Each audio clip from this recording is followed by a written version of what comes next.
Hi, this is Scott Garibay, and today I am going to be talking about the rule set for driverless cars, the safety rules for driverless cars, as I am designing them for a one-shot for a tabletop role-playing game. So I'm very blessed to have two role-playing game groups. I play with Nerdarchy, and I play with a group of really skilled players in Pennsylvania.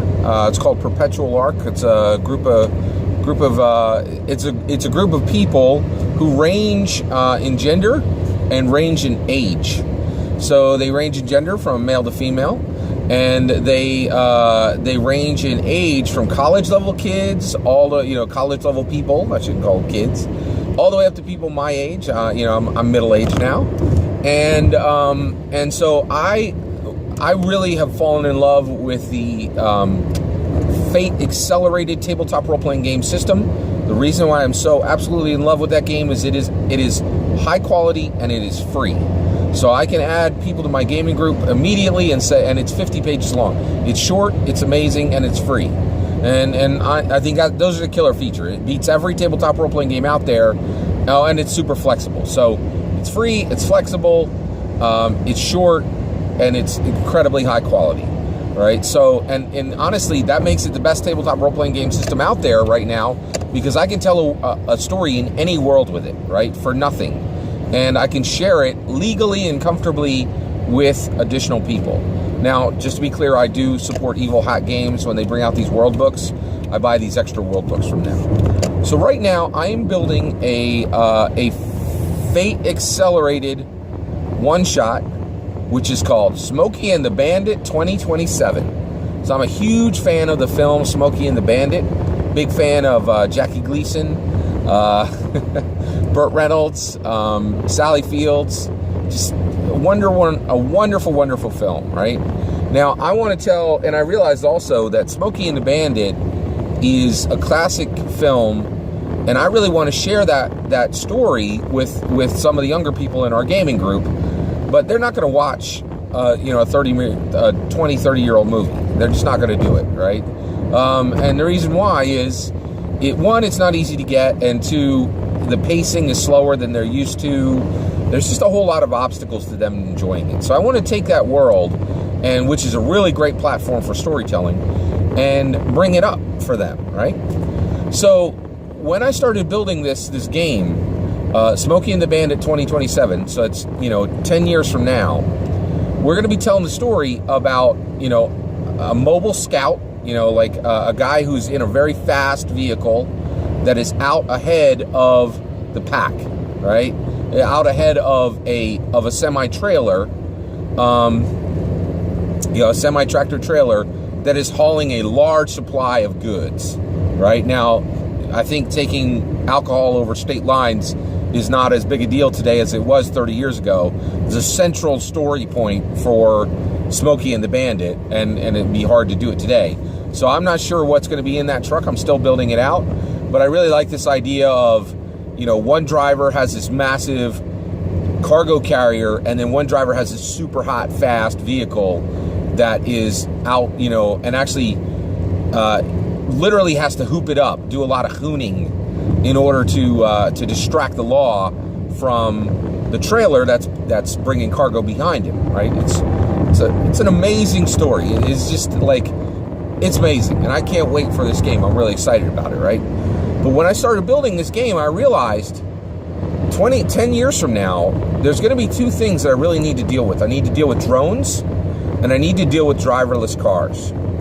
So in order for me to write an accurate story, a story that is going to feel like our world 10 years from now, I need to know how driverless cars will operate. Now, when I researched this, there is a massive amount of secrecy around how companies are approaching this, because right now they are building systems that are going to choose who lives and who dies. Very few people, actually, there is a lot of coverage going on for driverless cars right now, but just think about that. The idea of philosophy of hey, I have a 2-ton vehicle that's hurtling along at 50 to 100 miles an hour, and I need, and if there is a point in time where a car needs to make a decision, there isn't going to be time for a human being to make that decision. That decision has to be made by code. So right now, there are coders and there are companies and there are designers and there are producers who are saying, I'm going to set an algorithm that will choose who lives and who dies. That's huge. That's heavy, right? Now, I get to come at this from the perspective of it simply being an intellectual exercise, because my rules, my safety system for driverless cars is going to exist nowhere but within the Smokey and the Bandit 2027 Fate Accelerated one shot. Okay? But I had to give this thought. I had to say, okay, how do I build a driverless car ethics system, right, that will fire off algorithmically in a nanosecond and decide who lives and who dies? And so I've given this a lot of thought, and here's the algorithm. Within Smokey and the Bandit 2027, all driverless cars will follow the following set of rules. When two vehicles are going to have a collision, the two cars that are involved in the collision, if at all possible, they will trade information and give each other all of their information. And that will be happening all the time, regardless. Okay, all cars within proximity of a mile of each other will be constantly transmitting their entire state. Everybody who's in the car,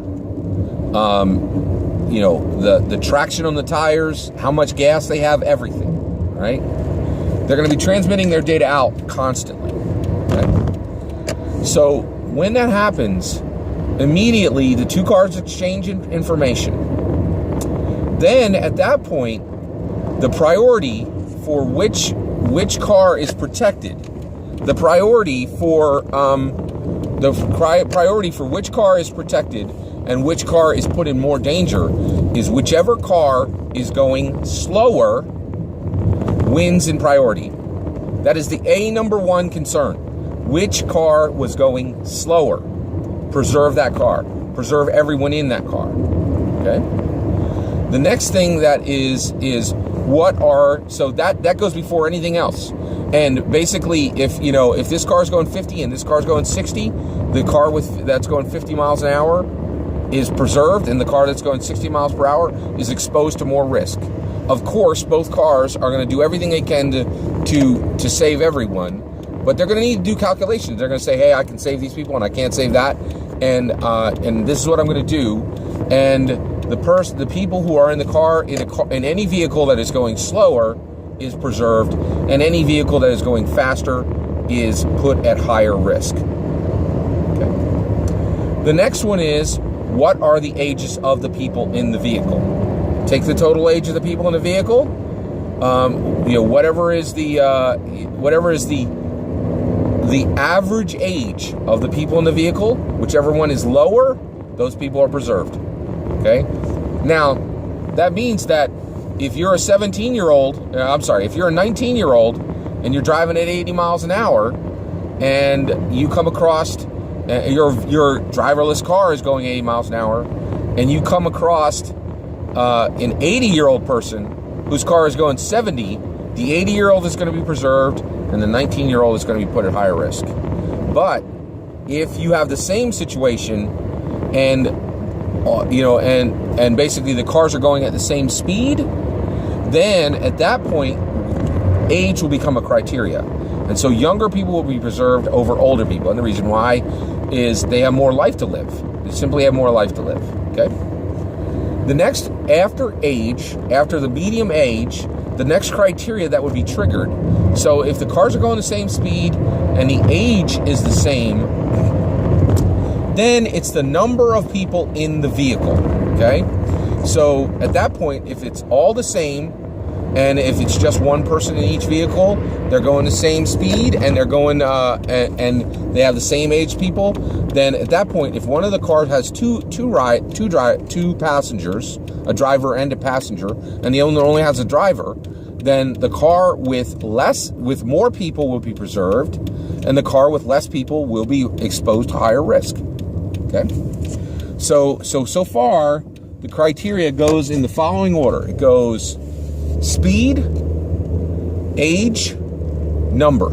Okay, and then at that point, beyond that, I think that would be it. Like that, that would be enough criteria for me to allow those cars to make the decision and do what they needed to do to run, to preserve one car and preserve the driver and the passengers, and to expose the other one to a higher risk. I should also say pedestrians are always preserved over anyone in a vehicle, always. So that, I wanted to talk first just about driverless cars, but pedestrians are always preserved, and it's super easy because they're always going slower, right? And so that is it. And so that is the entire criteria I would use to determine. That's the entire criteria that I will be using for applying on my driverless cars within my Fate Accelerated one-shot Smokey and the Bandit 2027. I'm really curious, if you were designing Fate Accelerated Smokey and the Bandit 2027, what criteria would you use to determine for driverless cars what passengers